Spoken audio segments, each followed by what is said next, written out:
Det här med att slipa, det är ju inte sådär, vad ska jag säga? Det är ju inte det som man riktigt längtar efter, men det måste göras. Så jag tänkte lite så här att om det inte, för att det inte ska bli allt för trist, så tänkte jag vi kör en liten timelapse.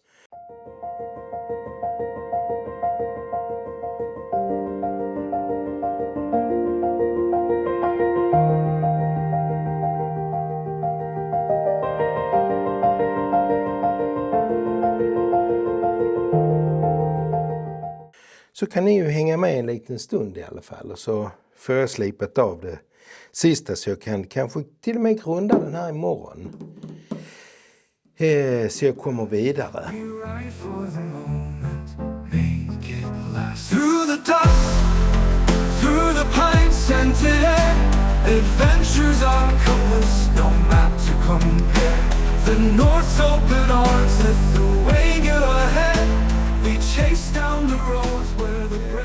Sedan har jag tänkt att köra en grundning på den här.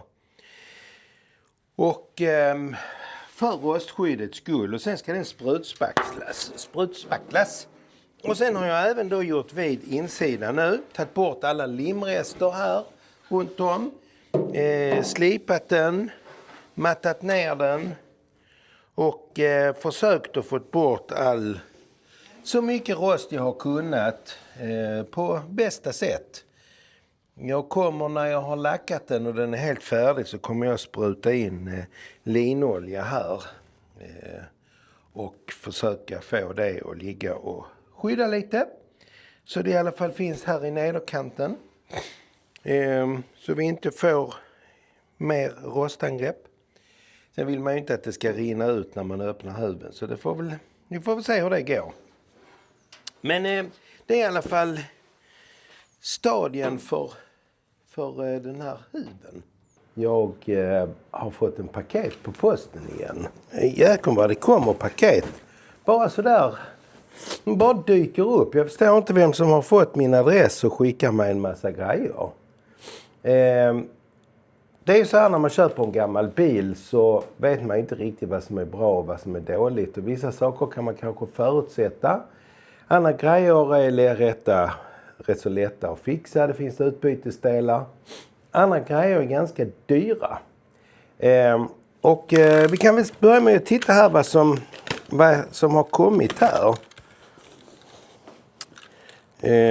Rätt så inslagen kan man väl säga. Men vi ska väl nu kunna få upp den här på ett bra sätt. Så tänkte jag kan förklara lite hur jag tänkte när jag har öppnat kartongen.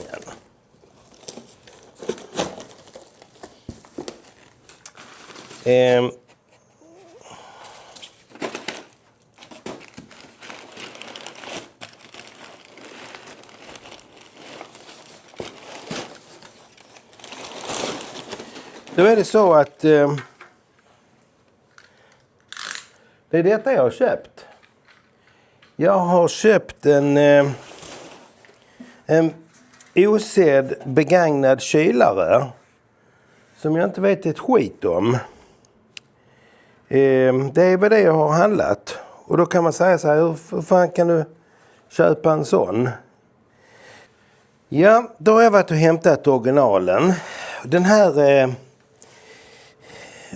Jag tittade på bilderna, så tittade jag efter grön oxid.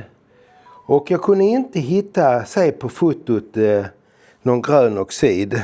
För det betyder ju att det läcker ut vatten som skapar oxidation på mässingen eller mässingkopparn. Så jag vet inte, där är kanske hål i den, här är något slag här. Man vet inte. Han som sålde den säger att han har aldrig provat den. Det kan ju också betyda att den läcker. Att man inte vill säga det. Men jag tog en chansning.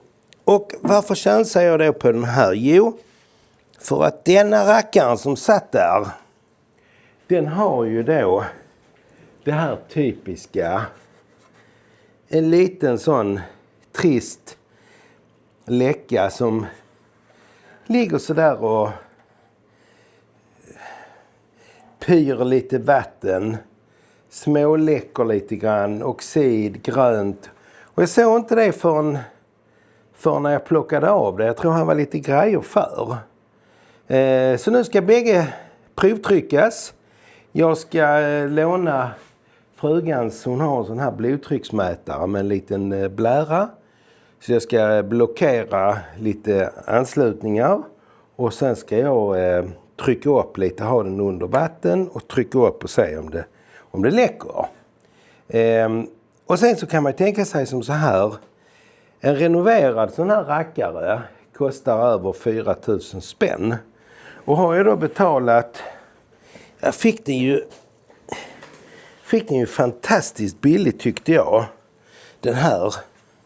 Jag missade en auktion som var på en sån för 50-lapp. Och det är möjligt, den gav 50 spänn och jag tror inte budet gick till mer än 50. Och det är kanske samma jäkel som han tog hem och provtryckte och märkte att den var läck. Och sen har lagt ut den igen. Vi får se. Det kan hända att jag har blivit lurad. Och då är det så. Eller så har jag gjort en jättebra affär. Och har en icke-läckande kylare som är lite skabbig. Den är ju... den är rätt tung. Den har ju fått lite törnar här. Så den är inte direkt rund. Så här är lite jobb att göra. Men det ska nog gå att fixa till den. Man kan ju alltid löda isär den och löda ihop den igen. Men det hoppas jag ska undvika. Ja, det var allt från kylarhörnan.